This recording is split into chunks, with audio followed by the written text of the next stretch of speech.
Becoming a widow at a young age, I returned to work after settling my late husband's affairs. I was met with unbelievable words from my boss. "Look, can you not take time off for something like a funeral? I'll fire you." I was just stunned. For a funeral? What kind of life must one lead to utter such heartless words? "Betsy, excuse me." "What is it?" With an unusually cold expression, I looked straight at my boss, who seemed unsettled. Perhaps she realized she's gone too far. But it's too late for regrets. "The one getting fired at this moment is you." "What?" Suddenly, my boss looked down at me with a nasty smile, probably thinking I am blabbering in anger. But the dire situation she's put herself in by her words is already sealed. I let a slight smile creep onto my face. "My name is Briella. I'm a regular office worker handling product development at a high-end supermarket chain's headquarters. The company I'm currently with is the one I finally landed after repeatedly failing at various corporate interviews during a tough job market. I'm deeply grateful to my current employer for picking up someone as unremarkable as me. At home, a kind husband is always there to listen to my daily grumbles. On holidays, we, including the kids, go to the amusement park. Simple days, but they fill me with contentment. All these days are thanks to my husband. Suddenly, I'm reminded of the past. Yes, it was when I was in college, during job hunting, struggling to find a placement. My then boyfriend, now husband, gave me a piece of advice. "Briella, remember the supermarket you used to part-time at? Why not apply there?" "The supermarket? But it's not for the affluent, and people at the headquarters seem so strict. Will I be okay?" "Briella, you'll be fine." Encouraged by his strong words, I decided to interview at the headquarters of that luxury supermarket where I had worked part-time in my freshman year. Excuse me? On the day of the interview, I nervously opened the door to the interview room. There sat the interviewers, some with gentle expressions, including a few I occasionally saw when I was part-timing. "Why do you want to work with us?" A man who seemed to be an executive asked gently, as if speaking to a child. I have part-time experience here, and I was in charge of the sampling corner. The taste of every product was fantastic. I aspire to be involved in creating such wonderful items." A murmur ran through the interviewers. Did I respond incorrectly? Other job seekers looked surprised as well. As I left the interview room, other job seekers freely expressed their thoughts. "I have never even bought anything from such a fancy supermarket, and..." "Me? I've never even stepped foot in one," they said. In essence, my being a customer who occasionally bought small items from their supermarket seemed to have oddly stood out. Was it presumptuous of me, a college student, to shop at a high-end supermarket despite working there? With these worries in mind, I headed home, but later the job offer letter dispelled all my fears. "Yay, hey Ben, I got the job." "Oh, that's great, as expected of my girlfriend. For a reward, what is it?" He presented a ring, saying it was a surprise. "Will you marry me?" His proposal was sudden. Thus I found myself simultaneously attaining two stable forms of happiness, marriage and a job.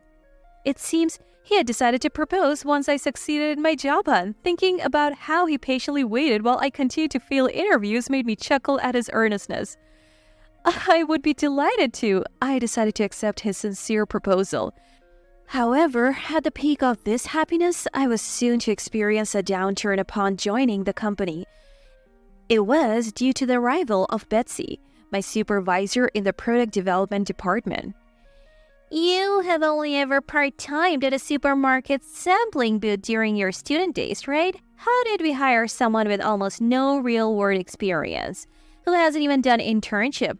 This woman, who looked down on me with a wary tone, would continue to throw sarcastic comments at me. "You seem happy to be part of the product development team, but don't be mistaken, the work isn't as exciting as you think." Indeed, while the product development department might sound impressive, being disliked by my direct supervisor meant I was relegated to the sidelines of the office, burdened with menial tasks. "Those documents I asked for the other day, still not done? Honestly, when will you be able to actually do the job? This is the product development department, you know. What you're doing is utterly irrelevant." She would offload tedious tasks onto me and then berate me for doing them. I continued to work diligently, harboring a sense of dissatisfaction every day. Anyone could do these tasks. I knew that. Yet, it was the workplace my husband and I supported each other to find. Looking back, even when deciding on a part-time job as a student, we struggled until I found a job posting on a website. He suggested the sampling part-time job at the local supermarket. Indeed, this company had been quite faithful for us as a couple. They picked me up when no one else would, both as a part-timer and a full-time employee. That's why, no matter how many unreasonable tasks were thrown my way, I kept looking forward and persevered. Sometimes my role took me to the supermarket floor itself. This was part of my policy to hear directly from the field, but upon seeing this, my boss would scoff. "What's a headquarters employee doing on the sales floor? Are you unable to handle the real work at HQ? So you're killing time with part-time jobs like you did as a student? No, wait, it's overtime work, isn't it? Really? What do you want to achieve? You can't even voice your opinions back at HQ." Such a curious creature. Regardless of how much my boss belittled me, I was determined not to compromise my policy and continued to visit the field once a week. When I returned home, my husband would quietly listen to my complaints, and then he encouraged me with such confidence. "You'll never lose to that boss. Think of it as a time to endure. Keep up your site visits. A day will come when it all pays off." He encouraged me with such confidence. Honestly, I didn't know where this confidence came from, but his peculiar persuasiveness always lifted my spirits. So I kept handling the tedious tasks at work and spent lovely days at home with my kind husband and beloved children until one day, a tragedy struck. It was a premature death of the most important person to me. My husband, who had always been my support, fell to an acute myocardial infarction and never came back. Just the night before, we were laughing around the dinner table with our child. Can't be true. I was so stricken by the sudden tragedy that I couldn't say anything more. Time passed in a blur, where I couldn't even properly feel sadness. I took care of my husband's funeral arrangements and various post-mortem procedures, but I hardly had the capacity to process it all. I vaguely remember the pitying voices at the funeral. "She's so young to be a widow." "Really, you never know what life will bring." "How will she manage alone at such an age?" While their demeaning voices reached me, I lacked the energy to be affected by them.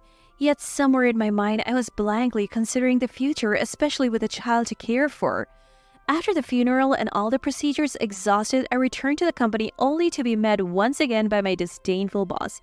"Seriously, how many days do you plan to take off? We can't afford you missing work for something like your husband's funeral." "What did you just say?" "Didn't you hear me? Let me repeat. Look, can you not take time off for something like a funeral? I'll fire you." "Betsy, with all due respect." "What?" "The one who's actually been fired at this moment is likely you." "What?" Betsy, with a slight smile of disbelief, looked up to the sky as if this conversation was beneath her. Colleagues around us probably thought I had gone mad. Whispers started among them. "Poor Briella. Losing her husband suddenly can drive anyone insane." "Keep it down. She can hear us." With the mood turned sour by my declaration, Betsy seemed even more emboldened. "Really? What can a low-level employee like you do? You finally lost your mind completely. I'll make sure to report your insubordination to the CEO right away." I couldn't help but laugh, causing Betsy a moment of confusion. "What's wrong with you? Have you really gone mad?" "No.